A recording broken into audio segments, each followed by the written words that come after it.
Future సిటీలో land కొనాలని ఆలోచిస్తున్నారా? అయితే వెంటనే మాకు కాల్ చేసి పూర్తి వివరాలు తెలుసుకోండి. నమస్కారం. కార్తీక పురాణం 7వ రోజు పారాయణలోకి వచ్చాం.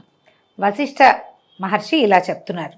ఎంత చెప్పినా తరగని ఈ కార్తీక పురాణ మహాత్మ్యము అసలు తరగదట. అది ఎంత చెప్పినా ఇంకా కొత్త కొత్త విషయాలు వస్తూ ఉంటాయి. కార్తీకంలో చేయవలసిన ధర్మాలను గురించి చెప్తున్నారు. ఏకాగ్రంగా వినమంటారు. తప్పనిసరిగా చేయవలసిన వాటిని చేయకపోవటం వలన పాపాలు కలిగించేవి ఇవి. ఇప్పుడు చెయ్యాలి, అవి మనం చేయలేదనుకోండి, దానివల్ల పాపం వస్తుంది. అందుకని మనకి అమెండ్మెంట్ ఎట్లా చెప్తున్నారు? మొత్తం అంతా చేయలేకపోతే నాయన నెలలో ఒక్క రోజైనా ఇది పవిత్ర కార్తీక మాసం, ఇది చేయవలసిన విధి అని ఒక్కసారైనా ఆ స్నాన విధినో, దాన విధినో, దీపమో, దీపదానమో, ఉపవాసమో, పురాణ శ్రవణమో ఏదైనా ఓసారైనా చెయ్యి. సులువుగా అయిపోయే పురాణ శ్రవణాన్ని రోజు చేసుకో. రోజు స్నానం చేసేటప్పుడు ఈవేళ కార్తీక మాసం అని నీళ్ళల్లో హరగంగే అని గంగానదిని తలుచుకుని స్నానం చేస్తే అది కొంత ఫలితాన్ని ఇస్తుంది. మనం ఇది చేయాల్సిన విధి చేయకపోతే పాపాలు వస్తాయట. అయితే ఈ కార్తీక ధర్మాలన్నీ కూడా బ్రహ్మదేవుని ద్వారా వశిష్ఠ మహర్షికి బోధింపబడ్డాయట. అవి చెప్తున్నారు. ఇందులో ఏంటంటే కార్తీక మాసంలో కన్యాదానము చాలా విశేషం. కార్తీక మాసంలో చాలా మనకి వివాహ ముహూర్తాలు కనిపిస్తాయి చూడండి. కన్యాదానము విశేషమైతే, కన్యాదానం కాకపోయినా, ఒకవేళ అది కుదరకపోయినా, ఎవరైనా వివాహం చేసుకుంటూ ఉంటే మన వాళ్ళలోనే ఎవరో లేని వాళ్ళు, తక్కువ వాళ్ళు, చేసుకోలేని వాళ్ళు, పని వాళ్ళు, ఎవరైనా సరే అండి. బ్రాహ్మణ కన్యాదానం అనే నియమం ఏం లేదు. ఎవరికైనా సరే వివాహానికి కావలసిన వస్తు సంచయం ఇవ్వటం కూడా కన్యాదాన ఫలితాన్ని కొంత పొందింపజేస్తుంది. ఆడపిల్ల వాళ్ళకి కనుక ఇస్తే ప్రాతః స్నానం అంటే సూర్యోదయాత్ పూర్వమే స్నానము, తర్వాత యోగ్యుడైన బ్రాహ్మణ బాలకునకు ఉపనయనం చేయించడం. ఈ ఉపనయన విధి అంటే అందరూ చేసేది కాదు, అందరూ చేసుకునేది కాదు, ఎవరో కొద్దిమంది చేసుకుంటారు. వాళ్ళకి ఏదైనా అవకాశం ఇవ్వటం వల్ల కూడా మనకి ప్రయోజనం లభిస్తుంది. తర్వాత విద్యాదానము, చదువుకునే పిల్లలకి సహాయం చేయటము, లేదా ఏదైనా పాఠం చెప్పటము. వస్త్రదానము, అన్నదానము చాలా విశేషమైనవి. చేయగలిగితే చలికాలం కాబట్టి రక్షణ కల్పించడానికి ఏవైనా మనం దుప్పట్లు, కంబళ్ళు లాంటివి ఇస్తే చాలా మంచిదట. తర్వాత అన్నదానం, సరే ఎలాగో ఉపవాసాలు ఉండే కాలం కాబట్టి ఉపవాసం విడిచేటప్పుడు మనం భోజనం పెట్టడం కూడా మంచి విధి. ఇవి చాలా ప్రధానమైంది. ఒక బ్రాహ్మణ కుమారునికి కార్తీక మాసంలో ఒడుగు చేయించి దక్షిణ సమర్పించడం వల్ల పూర్వజన్మ పాపాలు కూడా తొలగిపోతాయట. తర్వాత తమ ధనంతో ఉపనయనం చేయించబడే వటువు చేసే గాయత్రి జపం వల్ల, ఈ విధంగా మనం సహాయం చేసాము ఒక ఉపనయనానికి, ఆ వటువు, ఆ బ్రహ్మచారి ఎవరైతే ఒడుగు జరిగిందో అతను చేసేటువంటి గాయత్రి జపం వల్ల ఈ డబ్బిచ్చిన దాత తాలూకు పంచమహాపాతకాలు పోతాయట. ఇది బాగుంది విశేషంగా. 100 రావి చెట్లు నాటించినా, 100 తోటలను వేయించినా, 100 నూతులను, దిగుడు బావులని నిర్మించినా, 10,000 చెరువులు తవ్వించినా వచ్చే పుణ్యం ఎంతైతే ఉంటుందో అది ఒక బ్రాహ్మణ బాలుడికి ఉపనయనం చేయించడం వల్ల పుణ్యంలో 16వ వంతు కూడా కాదట. అంటే ఉపనయనానికి అంత విశేషం ఉంది. ఇప్పుడు ఉపనయనం అంటే ఫ్యాషన్ కోసమో, ఫోటోల కోసమో అలా చేసుకునేది కాదండి. అది ఎట్లా మంత్రానుష్ఠానానికి అవసరమైన ముఖ్యమైన విధి. బ్రాహ్మణుడు కుర్రాడు పుట్టినప్పుడు మామూలు బ్రాహ్మణ అబ్బాయి కానీ అతను ద్విజుడు కాలేడు. ఎప్పుడైతే మనం ఉపనయనం జరుగుతుందో అప్పుడు అతను రెండోసారి పుట్టినట్టు. అలా రెండోసారి పుట్టినవాడు ఆ జన్మని సార్థకం చేసుకోవటానికి ఆ ఉపదేశించబడిన గాయత్రిని త్రికాల సంధ్యావందనాదులు అవి నిర్వహిస్తూ గాయత్రి జపం చేస్తే అది చేసుకున్న వాడికి ఫలితం, చేసిన వాడికి ఫలితం, చేయించిన వాడికి ఫలితం. అది వదిలేస్తే వదిలేసిన విధి పాపం మాత్రం వాడిదే, వదిలేసిన వాడిదే అవుతుంది. కానీ అతను ఏదైనా చేస్తే అది చేయించిన వాళ్ళకి ఫలితాన్ని వనగూరుస్తుందని చెప్తున్నారు. అయితే కార్తీకంలో ఉపనయన దానం చేసి తదుపరిన వచ్చే మాఘంలో కానీ వైశాఖంలో కానీ ఉపనయనం చేయించాలి. ఒకవేళ ఇప్పుడు కుదరలేదనుకోండి, ఇప్పుడు కార్తీక మాసం ఉపనయనాల మాసం కాదండి, మళ్ళీ అడుగుతాం మనం, ఈ దక్షిణాయనం కదండి, ఈ దక్షిణాయనంలో ఉపనయనాలు చెయ్యరు కదండి, చెయ్యరు. ఉత్తరాయణంలో మాత్రమే ఒడుగు ముహూర్తాలు ఉంటాయండి, ఉపనయన ముహూర్తాలు ప్రత్యేకంగా ఉంటాయి. అందుకని ఇప్పుడు బాబు వచ్చే ఈ సంవత్సరం ముహూర్తం పెట్టుకోండి, నేను ఉపనయనానికి కావాల్సింది ఇస్తాను అని ప్రామిస్ చేసి ఇప్పుడు మనం మాటిచ్చి తర్వాత వచ్చే మాఘంలోనో, వైశాఖంలోనో, జ్యేష్ఠంలోనో ఎప్పుడు కుదిరితే అప్పుడు మనం ఇది పెట్టుకోవచ్చు అన్నమాట. సాధువులు, శ్రోత్రియులు అయిన బ్రాహ్మణ బాలకులకు ఉపనయనం చేయించడం వల్ల అనంత పుణ్యం కలుగుతుందని ధర్మవేత్తలైన మునులందరూ కూడా చెప్పారు. కాబట్టి సంకల్పం చేసి ఇట్లా చేస్తానని ఒప్పుకుని, మనం చెప్పుకుని వాళ్ళకి ఒప్పుకుని వాళ్ళకి అవకాశం ఏదైనా కుదిరిస్తే కనుక ఇలా మంచిది జరుగుతుందట. ఈ కార్తీకంలో ఇలాంటి ఒక ప్రతిజ్ఞ మనం చేయవచ్చు, దానివల్ల మంచి ప్రయోజనం లభిస్తుంది. అయితే ఇతరుల సొమ్ముతో చేసే తీర్థయాత్రలు, దేవబ్రాహ్మణ సమారాధనలు వీటి వల్ల కలిగే పుణ్యం ఆ ధనదాతలకే చెందుతుందన్న విషయం మనకి తెలుసు. ఇప్పుడు మన ఫ్రెండ్స్ ఎవరో ఫారెన్లో ఉన్నారు, మనకి 10,000 25,000 పంపించి ఇక్కడ భోజనాలు పెట్టించమన్నారు. ఈ భోజనాలు పెట్టిన పుణ్యం మనకేం రాదండి, డబ్బిచ్చిన వాడికే వస్తుంది. కేవలము సహాయం చేశాం చూడండి, అది మాత్రమే వస్తుంది. ఎప్పుడు అంతే, తీర్థయాత్రలు కానీ సమారాధనలు కానీ ఏవైనా సరే ఆ పుణ్యం దాతకి, డబ్బు ఎవరైతే ఇచ్చారో, ఎవరైతే సంకల్పం చేశారో వాళ్ళకే లభిస్తుంది. కార్తీకంలో ఈ ఉపనయనంతో పాటు బ్రాహ్మణుడికి వివాహం కూడా చేయించడం వల్ల కూడా పుణ్యం ఇనుమడిస్తుందట, మంచిది. కార్తీకంలో కన్యాదానం చేసిన వాడు, ఒకవేళ కార్తీకంలో వివాహం చేస్తే కనుక కన్యాదానం చేసిన వాడికి స్వయంగా వాడు తరించడం కాకుండా వాడి పితరులందరికీ బ్రహ్మలోక ప్రాప్తి వస్తుంది. మనం ముహూర్తాలు చూస్తామండి, కార్తీకంలో కుదరలేదనుకోండి అప్పుడు ఇంకా అవతల మాసాల్లోకి వెళ్తాం. ఒకవేళ వీళ్ళ అదృష్టం బాగుండి అమ్మాయికి పెళ్లి ముహూర్తం కార్తీకంలో కుదిరితే కన్యాదాతకి, వాళ్ళ పితరులకి, తాత తండ్రులకు కూడా విశేషమైన పుణ్యం లభిస్తుంది అంటున్నారు. సువీరోపాఖ్యానం చెప్తున్నారు. ద్వాపరయుగంలో వంగదేశంలో దుర్మార్గుడైన సువీరుడని ఒక రాజు ఉండేవాడట. ఈయనకి బహుసుందరాంగి అయినటువంటి ఓ భార్య ఉండేది. దైవయోగం వల్ల, దైవ దుర్విపాకం వల్ల సువీరుడు దాయాదుల దగ్గర ఓడిపోయి రాజ్యభ్రష్టుడై తన భార్య అయిన ఈ సౌందర్యవతి అయిన అమ్మాయితోటి కలిసి అడవిలోకి పారిపోయి కందమూలాదులతోటి కాలం గడుపుతున్నాడు. ఇలా ఉండగా కొంతకాలం అలా ఉన్నారు. వాళ్ళేం తపస్సు చేసుకోవడానికి వెళ్ళా, అడవిలోకి పారిపోయారు అంతే. అక్కడ ఏమైంది, ఆమె గర్భవతి అయిందట. రాణిగారు నర్మదా నదీ తీరంలో ఒక పర్ణశాల నిర్మించుకుని ఉన్నారు. అక్కడ ఆమెకి చక్కటి సౌందర్యవతి అయిన ఒక కూతురు పుట్టిందట. సర్వసంపదలు శత్రువుల పాలైపోవటం, తాము అడవుల పాలవటం, తర్వాత ఏమో కందమూలాలతో బతుకుతున్న ఈ రోజుల్లో సంతానం కలిగింది. అయితే పాప పోషణకి చిల్లి గవ్వైనా లేదు ఆయన దగ్గర. ఏదో ఆ అడవిలో దొరికే కందమూలాలతోటి ఆ చంటి పిల్లని కూడా పెంచుకున్నారు. తల్లి అవే దీన్ని పాలిచ్చి ఉంటుంది. పిల్ల పెరిగాక అక్కడ దొరికేదే. పైగా వీళ్ళు రాజుగా ఉన్నాడు కదా చాలా కాలము, మరి రాజభోగాలు ఏమీ లేవు. చంటి బిడ్డకు కూడా పాపం అవకాశం లేకపోయింది. పదే పదే తలుచుకుంటూ ఆ పూరాకృత తన కర్మలని, నేను ఏ జన్మలో ఏ పాపం చేశాను, ఇట్లా సంప్రాప్తిచ్చింది నాకని బాధపడుతూ పిల్లని పెంచుకున్నాడు. ఈ కొంతకాలం అయిన తర్వాత ఏమైంది, పిల్ల కాస్త చక్కగా పెద్దదయ్యి నేత్రానందకారిణిగా పరిణమించింది. పిల్లని చూస్తే దీపంలే ఉండేదన్నమాట, చిదివి దీపం పెట్టుకోవచ్చు, అందమైన పిల్ల. అయితే ఏమైంది, 8 ఏళ్ల ప్రాయంలోనే ఆ పిల్ల అతి మనోహరంగా ఉండేది. ఆమెను చూసి మోహితుడైన ఒక మునికుమారుడు ఈ బాలికను నాకు ఇచ్చి పెళ్లి చేయమని అడిగాడట. అడిగేసరికల్లా 8 ఏళ్ల పిల్లని చూసి మోహించడం అంటే దురర్థంలో తీసుకోకూడదండి. పాతకాలంలో అష్టవర్షాత్ భవేత్ కన్య అనేవాళ్ళు. 8 సంవత్సరాలకు పెళ్లి చేస్తే పిల్ల ఈడేరాక కాపురాలకు తీసుకెళ్లేవాళ్ళు. అదేమి తప్పు పొరపాటు కాదు. మన ముందు తరాల్లో కూడా ఒక 2-3 తరాల క్రితము అలాగే జరిగేది. ఈ శారదా బిల్లు ఇవది వచ్చిన తర్వాత ఈ చిన్నపిల్లలకి పెళ్ళిళ్ళు చేయకూడదు అనేది వచ్చింది, కానీ అంతకుముందు చేసేవాళ్ళు. 8 ఏళ్లకి పిల్ల చక్క సూపర్కి బాగుంటే చక్క పోషణ చేసి పిల్ల బాగా సాగేది, ఈ పుట్టింట్లోనే ఉంచేవాళ్ళు. వివాహం తర్వాత కాపురానికి తీసుకెళ్లేవాళ్ళు. పాతకాలం పద్ధతి కాబట్టి ఇలా జరిగిందండి. ఇందులో తప్పు పట్టుకునే వ్యవహారం ఏం లేదు. అయితే ఏమైంది, ఈ పిల్లనిచ్చి పెళ్లి చేయమనేసరికల్లా నేను ఘోర దరిద్రంలో ఉన్నాను నాయన, నేను కోరినంత ధనం కనుక నువ్వు కన్యాశుల్కంగా కనుక ఇస్తే పిల్లనిచ్చి పెళ్లి చేస్తానన్నాడు. ఈ పిల్ల మీద మక్కువ చంపుకోలేని ఆ మునికుమారుడు ఏం చేశాడు, నేను మునిబాలకుణ్ణి, నువ్వు అడిగినంత ధనం ఇవ్వలేను, తపస్సు చేసి ఆ ధనాన్ని సంపాదిస్తా, అంతవరకు ఈ బాలికని నా పేరు మీద భద్రపరిచి ఉంచంటే నిస్తార్థం చేసి ఉంచు, నాకు ఇస్తానని నాకు మాట ఇచ్చేసేయి, నాకు తాంబూలం ఇవ్వు, నేను డబ్బు సంపాదించుకొచ్చి పిల్లని పెళ్లి చేసుకుంటాను అన్నాడు. సరే ఒప్పుకున్నాడు. ఇతను ఏం చేశాడు, ఈ మునిబాలకుడు ఈ నర్మదా నదీ తీరంలోనే తపోనిష్ఠుడుగా ఉండి తత్ఫలితంగా అనూహ్యమైన ధనరాశిని సాధించి దాన్ని తెచ్చి సువీరుడికి ఇచ్చాడు. ఆ సొమ్ముకి సంతృప్తి చెందిన రాజు తమ ఇంటి ఆచారం ప్రకారము, అప్పుడు పిల్ల 2-3 సంవత్సరాలు బట్టి ఉంటుంది, పిల్ల కొంచెం కాలి పొడుగ్గా ఉంది, పాపనిచ్చి పెళ్లి చేసేసాడు. ఆ పాపనిచ్చి పెళ్లి చేశాక ఆ బాలిక భర్తతో కలిసి వెళ్ళిపోయింది. కన్యా విక్రయ ధనంతో ఆ కూతుర్ని అమ్మిన ఆ సొమ్ముతోటి ఈయన తాను భార్య హాయిగా సుఖంగా కాలక్షేపం చేసేవాళ్ళు. కొంతకాలం తర్వాత ఈ సంతోషంగా ఉండటంతో సువీరుని భార్య మళ్ళీ గర్భిణి అయి ఇంకొక ఆడపిల్లని కన్నదట. రాజు మరీ సంతోషించాడు. పెద్ద పిల్లని అమ్మి ధనం రాబట్టేమో, ఈ పిల్లని కూడా అమ్మేసి ధనాన్ని రాబట్టని భావించి సంతోషించాడు. పిల్ల ఎదుగుతోంది. ఒకనొక యతీశ్వరుడు నర్మదా నది స్నానానికి వెళ్ళి ఆ పర్ణశాలలో ఉన్న వాళ్ళని చూసి, నాయన నేను కౌండిన్యస్ గోత్రికుణ్ణి, యతిని, అరణ్య ప్రాంతంలో సంసారంతో కలుసున్నావు, నువ్వెవరు ఏమిటి అంటే, నేను వంగదేశాధీశుణ్ణి, నా పేరు సువీరుడు, రాజ్యభ్రష్టుణ్ణి అడవిలో ఉన్నానండి అని చెప్పాడు. చాలా కష్టంగా ఉన్నాను, అతి కష్టం మీద బతుకుతున్నాను, నా అదృష్టం కొద్దీ తొలిచూలుగా ఒక కూతురు పుట్టింది, ఆ అమ్మాయి కొంచెం పెద్దదయ్యాక ఒక మునికుమారుడికి కన్యాశుల్కాన్ని తీసుకుని వివాహం చేశాను. ప్రస్తుతం ఆ ధనంతో హాయిగా ఉన్నాను.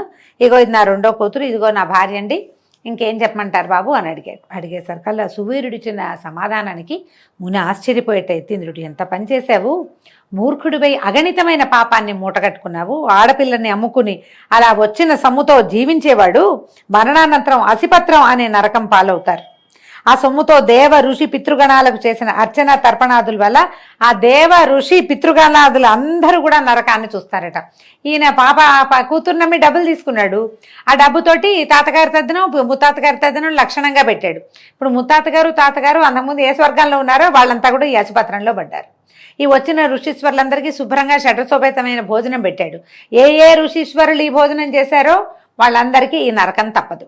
ఏ దేవతలకి ఇతను పూజించాడో ఆ దేవతలందరూ ఈ అసిపత్రాన్ని రుచి చూస్తారు. దేవ పితృ ఋషిగణం మొత్తానికి అసిపత్రం తప్పదట. పైగా కర్తకి, ఎవరైతే నువ్వు ఉన్నావో నిన్ను ఏమిటి జన్మజన్మలకి నీకు పురుష సంతానం కలకూడదని శపిస్తారు. ఇట్లా ఆడపిల్లల్ని నమ్ముకుని జీవించడమే వృత్తిగా పెట్టుకున్న వాళ్ళు ఖచ్చితంగా రౌరవ నరకంలో పడతారు. రౌరవం అంటే చెప్పుకున్నాం, రురువులు అనే మృగాలు, వాటి నోట్లోంచి మంట వస్తుంది, మొహం మీద కొమ్ములు ఉంటాయి. ఆ మంటలతోటి కాలిన కొమ్ములతోటి కుమ్ముతూ ఉంటుంది ఆ రురువు అనే జంతువు. రౌరవం, ఆ నరకంలో పడిపోతావు నువ్వు అని భయపెట్టేశాడు ఆయన. పైగా అన్ని రకాల పాపాలకి ఏవో చిన్నవో పొన్నవో ప్రాయశ్చిత్తాలు ఉన్నాయి. ఈ ఆడపిల్లని నమ్ముకునేవాడికి అసలు ప్రాయశ్చిత్తమే లేదు నాయన. కాబట్టి ఈ కార్తీక మాసంలో శుక్లపక్షంలో నీ రెండో కుమార్తెకి కన్యాదాన పూర్వకంగా కళ్యాణం జరిపించు.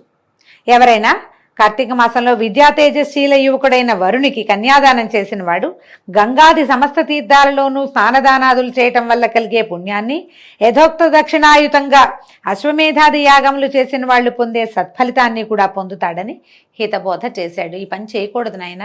ఇప్పుడు అసలు లోకంలో ఇలాంటిది ఉందండి? ఎవరినైనా మనం ఈ పని చేయకూడదు, ఇది తప్పు అని చెప్పగలుగుతున్నామా? చెప్పేవాళ్ళు లేరు, వినేవాళ్ళు లేరండి. చెప్పలేరు, వినలేరు. అది కష్టం కదా. కానీ పూర్వకాలంలో ఈ ఋషులు మునులు యతీంద్రులు వీళ్ళు ఏమిటైనా నీ సంగతనని కానీ రాజులేమో తమ చరిత్ర అంతా వంశచరిత్ర అంతా చెప్పేవాళ్ళు, తాము చేసినవి చేయదలుచుకున్నవి. నిజం చెప్పడం కూడా ఒక విశేషమైన సంగతే కదా. రాజుగారు ఏం చేశాడు, తను చేసిన పాపాన్ని చక్కగా చెప్పాడు. యతిగారు ఏమన్నాడు, అసలు అది చేయకూడని పని, మీ వాళ్ళంతా నా రౌరవంలో పడతారు నాయన, ఈసారి ఈ పని చెయ్యి అంటే డబ్బు కోసం ఆశించకుండా రాజుగారు ఆ పని చేశాడు. కానీ చేశాడో లేదో చూద్దాం చూడండి. నీచబుద్ధితో కూడుకున్న సువీరుడు ఆ సజ్జన సద్బోధను కొట్టిపారేస్తూ, బాగా చెప్పావు నాయన, పుట్టినందుకు గాను పుత్రుని ద్వారా గృహ క్షేత్ర వాసోవాసము రత్నాది అలంకారాలతో ఈ శరీరాన్ని పుష్టిపరిచి సుఖించాలే కానీ ధర్మం అని కూర్చుంటే ఎట్లా? అసలు ధర్మం ఏమిటి, దానం ఏమిటి, ఫలితం ఏమిటి, పుణ్యలోకాలంటే ఏమిటి? అయ్యా యతీశ్వర, ఏదో రకంగా డబ్బులు సంపాదించి భోగాలు అనుభవించడమే ప్రధానము. పెద్ద పిల్ల విషయంలో కంటే ఎక్కువగా డబ్బు ఇచ్చేవాడి కోసమే నా చిన్నపిల్లనిచ్చి పెళ్లి చేస్తాను, నేను కోరుకుంటున్న సుఖభోగాలని అనుభవిస్తాను, అయినా నా విషయాలు నీకెందుకు, వెళ్ళిపోమన్నాడు. మొదటేమో వినయంగా చెప్పాడు. ఎప్పుడైతే ఆయన డబ్బు తీసుకోవద్దు అనగానే ఈయనకి నచ్చలేదు. సువీరుడికి నచ్చక, నేను నీ మాట విన్ను, నేను డబ్బు తీసుకుంటాను అంతేనన్నాడు. తర్వాత ఏమైంది, ఈ సువీరుడి పూర్వీకుల్లో ఇప్పుడు యతీశ్వరుడు ఏం చేశాడు, ఎవరి కర్మకి ఎవరి కర్తలు, నువ్వు నీతో నీ వాళ్ళు అందరూ పాపకూపంలో అంధకారంలో పడిపోవాలని ఉంటే ఇక మేము చేసేది ఏముంది, మీ ఇంట్లో భోజనం మాత్రం నాకు వద్దునైనా, నువ్వు చేసిన దాన్ని చెల్లు నమస్కారం అని ఆయన వెళ్ళిపోయాడు. ఇంకా వీళ్ళ ఇంట్లో అన్నం కూడా తినలా. అయితే ఈ సువీరుడి పూర్వీకులు శృతకీర్తన ఒక రాజుగారు ఉన్నట్ట. ఈయన సమస్త సద్ధర్మ ప్రవక్త, శతాధిక యాగకర్త అయిన ఆ శృతకీర్తి తన పుణ్యకార్యాల వల్ల స్వర్గంలోని ఇంద్రాదులతో గౌరవింపబడుతూ సమస్త స్వర్గ సుఖాలు అనుభవిస్తున్నట్ట.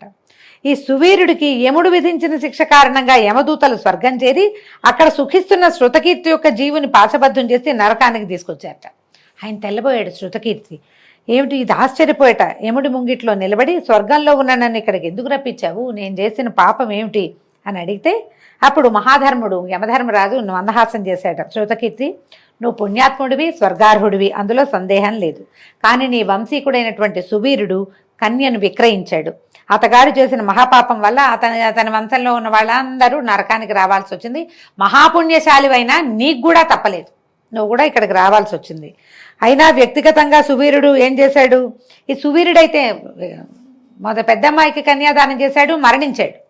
వాడు నరకానికి వచ్చి వాడి వల్ల మీరంతా వచ్చారు. కానీ సువీరుడి భార్య జీవించే ఉంది, కుమార్తెతో కలిసి జీవిస్తోంది. నర్మదా నదీ తీరంలో ఉన్న పర్ణశాలలో ఉన్నది. ఆ అమ్మాయికి ఇంకా వివాహం కాలేదు. నువ్వు నాకు నా అనుగ్రహం వల్ల దేహివై అంటే భూలోక వాసులు ఎలా ఉంటారు అట్లా మనిషి శరీరాన్ని కలిగిన వాడే అక్కడికి వెళ్ళి ఆ అమ్మాయిని యోగ్యుడైన వరునికిచ్చి కన్యాదాన పూర్వకంగా వివాహం చెయ్యి. ఎవరైతే కార్తీక మాసంలో సర్వాలంకార భూషిత అయిన కన్యను యోగ్యుడైన వరుడికి దానం చేస్తాడో వాడు లోకాధిపతితో తుల్యుడవుతాడు.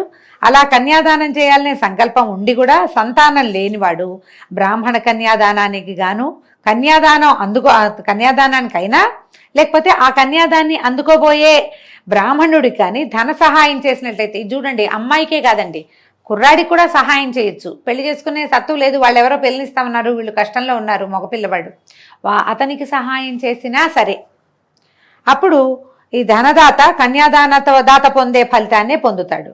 అదే కాకుండా స్వలాభాపేక్ష రహితులై 2 పాడి ఆవుల్ని చెల్లించి కన్యను కొని ఆ కన్యను చక్కటి వరునికిచ్చి పెళ్లి చేసేవారు కూడా కన్యాదాన ఫలితాన్ని పొందుతారు. మన పక్కింటి వాళ్ళు వెనకింటి వాళ్ళు మన బంధువుల్లోనే మనం అలా ఇవ్వచ్చట. 2 ఆవులు ఇవ్వాలి, ఇచ్చి వాళ్ళ కన్యని మనం తీసుకుని మనం కన్యాదానం చేసినా కూడా ఫలితం లభిస్తుందట. ఇప్పుడు నువ్వు కాబట్టి తక్షణమే ఇప్పుడు భూలోకానికి వెళ్ళి ఈ సువీరుని యొక్క ద్వితీయ కుమార్తెను ఎవరైనా సద్బ్రాహ్మణుడికి ఇచ్చి కన్యామూలంగా దానం చేసినట్లయితే తద్వారా నువ్వు నీ పూర్వీకులు ఈ మహావీరుడు సువీరుడు ఉన్నాడు కదా నరకంలో పడ్డాడు, వాడు కూడా విముక్తి పొందుతాడు అని చెప్పేసరికి ధర్ముని అనుగ్రహం వల్ల దేహధారి అయిన శృతకీర్తి వెనువెంటనే భూలోకంలోని నర్మదా నదీ తీరానికి చేరి అక్కడ పర్ణశాలలో ఉన్న సువీరుని భార్యకి హితవులు గరిపి వారి ద్వితీయ సంతానమైన ఆడపిల్లని సువర్ణాభరణాలని అలంకరించి శివప్రీతిగా శివార్పణమస్తు అనుకుంటూ ఒకానొక బ్రాహ్మణుడికి కన్యాదానంగా సమర్పించాడు. ఆ పుణ్యమహిమ వల్ల సువీరుడు నరకపీడ విముక్తుడై స్వర్గం చేరి సుఖించాడు. తదనంతరము శృతకీర్తి 10 మంది బ్రహ్మచారులకు కన్యామద మూల్యమును ధారపోయటం వల్ల వారి వారి పితృపితామహాది వర్గాల వారంతా కూడా విగత పాపులై స్వర్గాన్ని పొందారు. శృతకీర్తి కూడా యథాపూర్వకంగా స్వర్గం చేరి పాత రోజుల్లో ఎలా ఉన్నాడో అలాగే స్వర్గానికి వెళ్ళి సుఖంగా ఉన్నాడు. కాబట్టి కన్యాదానం చేసేవాడు సర్వపాపాలు నశింపజేసుకుంటాడు, అందులో సందేహం లేదు. కనీసం వివాహార్థం మాట సాయం చేసినా కూడా వివాహానికి అవసరమైన ఏ కొంత వస్తు సంచయాన్నైనా వాళ్ళకి సమర్పించినా కూడా కన్యాదాన ఫలితం లభిస్తుందట.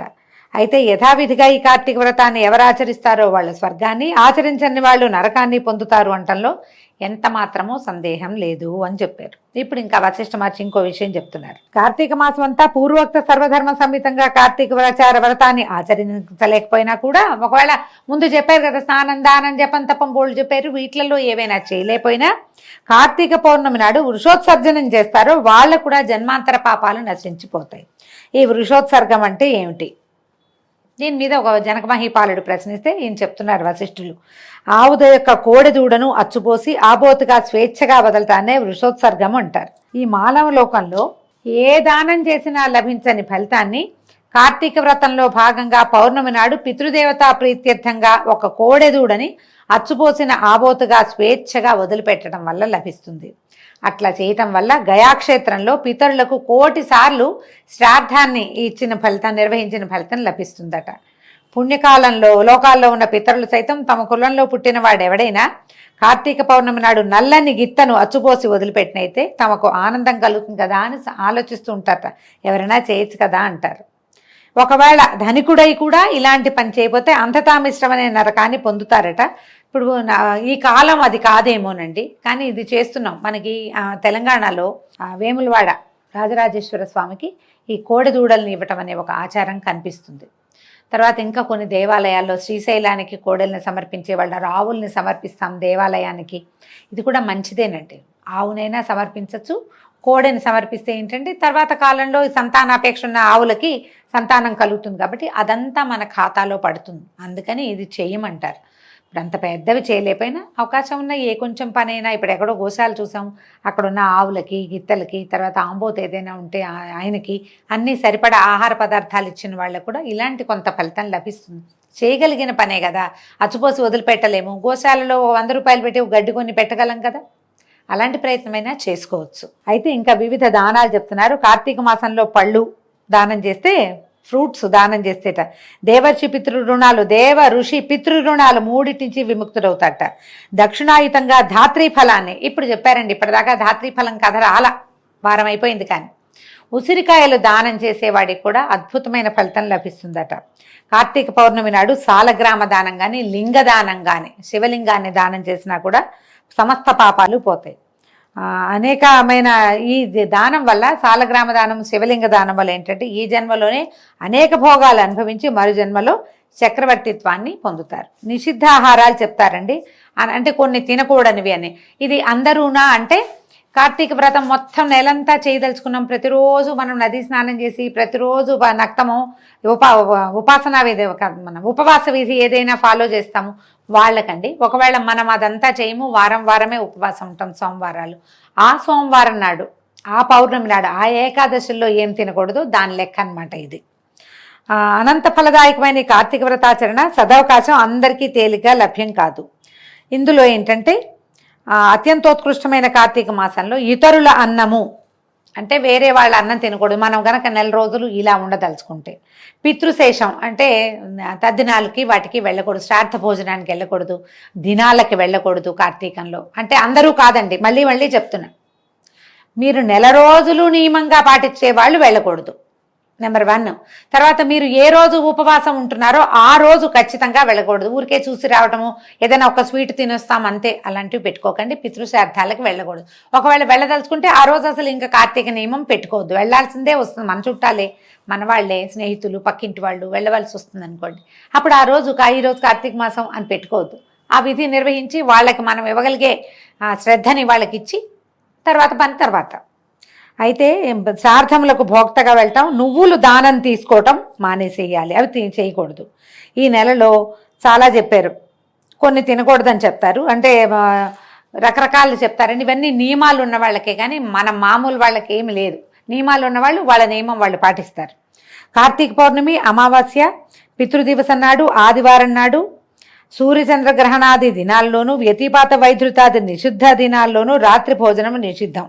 కార్తీకంలో పౌర్ణమి నాడు రాత్రి భోజనం చేయకూడదు. అంటే మనం పగలు భోంచేయము,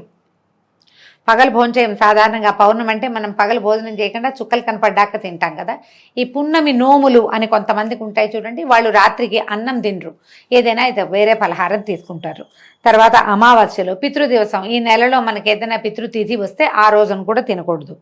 ఆదివారం రాత్రిపూట కూడా భోజనం చేయొద్దు, టిఫిన్ తినండి అని చెప్తున్నారు. తర్వాత ఈ నెలలో వచ్చే ఏకాదశి నాడు 2 రాత్రింబవళ్ళు 2 పూట్ల కూడా భోజనం చేయకూడదు, 2 పూట్ల తినకూడదు. అంటే ఏకాదశి మనం ఉపవాసం ఉంటాం కదండి, రోజంతా ఉపవాసం ఉండి ద్వాదశి నాడు పారణ చేస్తాం కదా. ఇప్పుడు అందుకని అది క్లియర్గా చెప్తున్నారనమాట, ఏమి తినద్దు, తేలిగ్గా తీసుకోండి, ఏమైనా పళ్ళు లాంటివి. ఇటువంటి రోజుల్లో ఛాయానక్తం అంటే తమ నీడ శరీరపు కొలతకి 2 పడ్డప్పుడు, ఇప్పుడు మన వల్ల కాదు, మనం ఇంత ఉపవాసం చేయలేము, అందుకని ఏం చేయాలి, సూర్యుడికి ఎదురుగుండా నిలబడి మన నీడ డబల్ పడాలి. శరీరపు కొలత మనం ఎంత పొడుగున్నామో అంతకు 2 పొడుగుల నీడ వచ్చినప్పుడు ఆ సమయంలో తినచ్చు. ఇంచుమించు 3:30, 3:30 ఆ సమయానికి ఇంత నీడ వస్తుందండి మనకి, ఛాయానక్తం అంటారు. అప్పుడు భోజనం చేయటం మంచిది, 2 పూట్లకి కలిపి ఒక్కసారి అప్పుడు తినచ్చట. అందువలన ఇప్పుడు ఈ కార్తీకంలో నిషిద్ధ దినాల్లో భుజించే వాళ్ళకు కూడా పాపాలు వస్తాయి అంటారు. కార్తీకంలో తైలాభ్యంగనము, బాగా నూనె రాసి నలుగు పెట్టుకుని స్నానం చేయటం, వ్యవహారం చేయకూడదట. ఎవరు ఇది? నెల రోజులు ఉండేవాళ్ళు.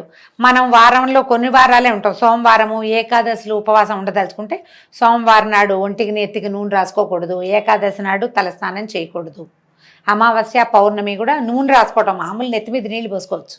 ఈ ఏకాదశిలు మన కార్తీకంలో ఏం చేస్తాం, తలస్నానమే ప్రధాన విధిగా చెప్తారు, నదుల్లో మునగమంటారు కదా. మరి అప్పుడు తలస్నానం కదా, అంటే తల అంటటం అంటే నెత్తికి నూనె రాసుకుని ఆ నూనెని వదిలించడం, ఒంటికి నూనె రాసుకుని వదిలించడం లాంటివి చేయకూడదు. తర్వాత తైలాభ్యంగనం, పగటి నిద్ర, మధ్యాహ్నాలు నిద్రపోకూడదు. మీరు ఉపవాసం ఉంటే మధ్యాహ్నం నిద్రపోకండి. కంచు పాత్రలో భోజనం, కంచు పళ్ళేలు ప్లేట్లు ఉంటే వాటిలలో తినకూడదు. పరాన్న భోజనం, మనం ఉపవాసం ఉన్న రోజుల్లో పరులు అంటే మనవారు కాని వారింట్లో తినకూడదు, సొంత వాళ్ళ ఇళ్లలో తినచ్చు పిలిస్తే. గృహ స్నానము, ఇంట్లో స్నానం చేయటం, మరేం చేస్తామండి మనము, ఇది అందుకని కొంతమందికే చెప్పారు. నిషిద్ధ దినాలలో రాత్రి భోజనము, వేదశాస్త్ర నింద అని వీటిని జరపకూడదు. పొరపాటును కూడా కార్తీక మాసంలో దేవుడేమిటి, వేదాలేమిటి, శాస్త్రం ఏమిటి, ఇలాంటి ప్రశ్నలు చేస్తే మీ మొత్తం చేసిన ఫలితాలన్నీ పోతాయి, అవి చేయకూడదట. సమర్థులై ఉండి కూడా కార్తీకంలో నదీ స్నానం చేయకుండా ఇంటి దగ్గరే వేడి నీటితో స్నానం చేసినట్లయితే అది కళ్ళుతో చేసిన స్నానానికి సమానం అవుతుంది. మీకు అవకాశం ఉండి మీ ఇంటి పక్కనే నది ఉండి దానికి వెళ్ళకుండా ఇంట్లో అయినా పోనీ ఏ నూతి స్నానమో కాకుండా వేడివేడి నీళ్లు చలేస్తోందని పోసుకుంటే కళ్ళుతో స్నానం చేసినట్లు అవుతుందట. అది చేయకూడదు.